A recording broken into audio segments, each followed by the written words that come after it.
Hello friends, welcome to our channel நாலொரு tasty சமையல். எல்லாரும் எப்படி இருக்கீங்க ஃப்ரெண்ட்ஸ்? இன்றைக்கி நம்ம சேனலில் ஒரு டேஸ்டியான அதே சமயம் ரொம்ப குயிக்காக செய்யக்கூடிய ஒரு ரெசிபி தாங்க பார்க்க போகிறோம். மெயின் இன்க்ரீடியன்ட் என்னன்னா மஷ்ரூம் தாங்க. மஷ்ரூம் பொரியல் தாங்க இன்றைக்கி செய்ய போகிறோம். லஞ்ச் மெனுவில் பார்த்தீங்கன்னா சாம்பார், ரசம் ஆகட்டும், தயிர் ஆகட்டும், கூட சாப்பிட்றதுக்கு இது இல்லாமல் முடியாதுங்க. பொரியலை தாங்க நான் சொல்கிறேன். கண்டிப்பாக ஒரு பொரியல் நம்ம பண்ணிடுவோங்க. பொதுவாக பார்த்தீங்கன்னா நம்ம மற்ற காய்கறிகளில் பொரியல் செஞ்சுருப்போம். ஆனால் இன்றைக்கி வித்தியாசமாக மஷ்ரூமில் பொரியல் செய்ய போகிறோம். இது பார்த்திங்கன்னா ரொம்பவுமே குயிக்காக செய்யக்கூடிய ரெசிபிங்க. இந்த பொரியல் செய்யறதுக்காக நான் 300 கிராம் அளவுக்கு மஷ்ரூமை உப்பு மஞ்சள் கலந்த தண்ணியில் நல்லா கழுவிட்டுங்க இந்த மாதிரி மீடியம் சைஸாக கட் பண்ணி வச்சுருக்கேன். பெரிய வெங்காயம் ஒன்றுங்க நல்லா பொடியாக கட் பண்ணி வச்சுருக்கேன். ஆப்பிள் தக்காளி 1, அதையும் பொடியாக கட் பண்ணி வச்சுருக்கேங்க. அப்புறம் மேலே தூவறதுக்காக கொத்தமல்லி தழை எடுத்திருக்கேன். அப்புறம் கருவேப்பிலையும் கூட வச்சுருக்கேங்க. ஓகேங்க, தாளிக்க ஆரம்பிச்சிடலாம். அதுக்கு முதல்ல அடுப்பில் ஒரு கடாய் வச்சு, கடாய் காஞ்ச உடனே ஒரு 2 டீஸ்பூன் அளவுக்கு எண்ணெய் விட்டுருக்கேன். எண்ணெய் காஞ்சிருட்டுங்க. எண்ணெய் நல்லா காஞ்சிருச்சுங்க. இப்போ இதில் கடுகு 1/4 டீஸ்பூன் அளவுக்கு சேர்த்திக்கலாம். கடுகு பொரிஞ்ச உடனே உளுத்தம்பருப்பு ஒரு 2 டீஸ்பூன் அளவுக்கு போட்டுக்கலாம். கூட கடலைப்பருப்பு 2 டீஸ்பூன் அளவுக்கு சேர்த்திக்கலாம். பொரியலோட இந்த பருப்பு கூட சேர்த்து சாப்பிடும்போது டேஸ்ட்டாக இருக்குங்க. இப்போ 2 பருப்பும் பொன்னிறமாக ஆகிற வரைக்கும் வறுத்துக்கலாங்க. அதாவது ப்ரௌன் கலர் ஆகிற வரைக்கும் வறுத்துக்கலாம். இந்த மாதிரி வறுத்தோம்னா தாங்க பொரியலுக்கு சாப்பிட்றதுக்கு நல்லா க்ரன்ச்சியாக இருக்கும். இல்லைன்னா அந்த அளவுக்கு பருப்பு வெந்துடும். ஆனால் சாப்பிடும்போது அந்த டேஸ்ட் வராதுங்க. இப்போ கட் பண்ணி வச்சுருக்கிற பெரிய வெங்காயத்தை சேர்த்திட்டேங்க. வெங்காயம் பார்த்திங்கன்னா ஒரு லைட் ப்ரௌன் ஆகிற வரைக்கும் வதக்கிடலாம்.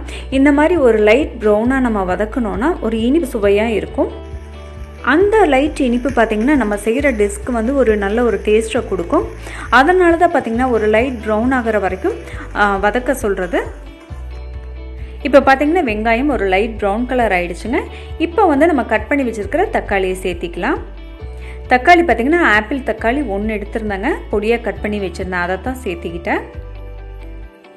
இப்போ இந்த மாதிரி பார்த்தீங்கன்னா முதல்ல வெங்காயம் போட்டு அது ப்ரௌன் கலர் ஆன அப்புறம் தக்காளி சேர்த்தி வதக்கும் போது அந்த டிஷ்ஷோட டேஸ்ட் பார்த்தீங்கன்னா உங்களுக்கு டிஃப்ரெண்ட்டாக இருக்குங்க. இப்போ ஒன்றா சேர்த்தியும் நம்ம அவசரத்துக்கு பண்ணலாம். அதாவது வெங்காயம் தக்காளி எல்லாத்தையும் ஒன்றா சேர்த்தி வதக்கலாம். ஆனால் இந்த மாதிரி பார்த்து செய்யும் போது அதனோட டேஸ்ட் பார்த்தீங்கன்னா ஒரு டிஃப்ரெண்ட்டாக இருக்குங்க. நீங்கள் செஞ்சு பாருங்கள் இந்த மாதிரி. இப்போ பொடி வகைகள் சேர்த்திக்கலாங்க. முதல்ல பார்த்தீங்கன்னா மஞ்சத்தூள் 1/4 டீஸ்பூன் சேர்த்திக்கலாம். அடுத்ததான் காரத்துக்காக மிளகாத்தூள் 1/4 டீஸ்பூன் சேர்த்திக்கலாங்க. அடுத்ததாக பார்த்தீங்கன்னா கரம் மசாலா தூள் ஒரு 1/4 டீஸ்பூன் அளவுக்கு சேர்த்திக்கலாம். இப்போ மெயின் இன்க்ரீடியண்ட்டாக போட்டுடலாங்க. அதாவது மஷ்ரூமை தான் சொல்கிறேன், மஷ்ரூமை போட்டுக்கலாம். இப்போ காரமாகட்டும், நீங்கள் கரம் மசாலா தூள் ஆகட்டும், உங்களோட டேஸ்ட்டுக்கு தகுந்த மாதிரி இன்னும் கூட இல்லை குறைய அந்த மாதிரி போட்டுக்கோங்க. எல்லாத்தையும் ஒன்றா சேர்த்தி வதக்கிட்டுங்க மூடி வச்சு ஒரு 3 நிமிஷம் வேக விட்டுருக்கேன். 3 நிமிஷம் ஆன அப்புறம் ஓப்பன் பண்ணியிருக்கேங்க. நான் தண்ணி சேர்த்தல, அந்த மஷ்ரூமில் விட்ட தண்ணி தாங்க இது. இப்போ இந்த பொரியலுக்கு தேவையான அளவு உப்பு சேர்த்திக்கலாங்க. இன்னும் கூட மிளகுத்தூள் சேர்த்துனா இன்னுமே டேஸ்ட்டாக இருக்குங்க. அதனால் மிளகுத்தூள் 1/4 டீஸ்பூன் சேர்த்திக்கிறேன். இப்போ கருவேப்பிலை சேர்த்துனீங்கன்னா க்ரீனிஷாக அப்படியே இருக்குங்க. இப்போ பொடியை கட் பண்ணி வச்சுருக்கிற கொத்தமல்லி தலையை மேலே நல்லா தூவி விட்டுக்கலாங்க. இப்போ எல்லாத்தையும் சேர்த்து நல்லா கலந்து விட்டுக்கலாங்க. முக்கியமாக பார்த்தீங்கன்னா அந்த தண்ணி சுண்டிடணும். ஏன்னா அப்போ தான் பொரியல் மாதிரி இருக்கும். இப்போ தேங்காய் துருவல் 1/4 கப்பு எடுத்துருக்கேங்க. இறக்கும் போது தேங்காய் துருவல் போட்டு இறக்கணுன்னா பொரியலுக்கு ரொம்பவுமே டேஸ்ட்டாக இருக்குங்க. அடுப்பை ஆஃப் பண்ணிட்டேங்க. இப்போ தேங்காய் துருவல் நல்லா கலக்கி விட்டுருங்க. தேங்காய் துருவல் ரொம்ப நல்லதுங்க, கொலஸ்ட்ரால் கிடையாது. தேங்காயை அப்படியே சாப்பிட்றது உடம்புக்கு ரொம்பவுமே நல்லதுங்க. நம்ம குழம்புல அரைச்சி ஊற்றி கொதிக்க வச்சு சாப்பிட்டோம்னா தான் கொலஸ்ட்ராலாக மாறுதுங்க.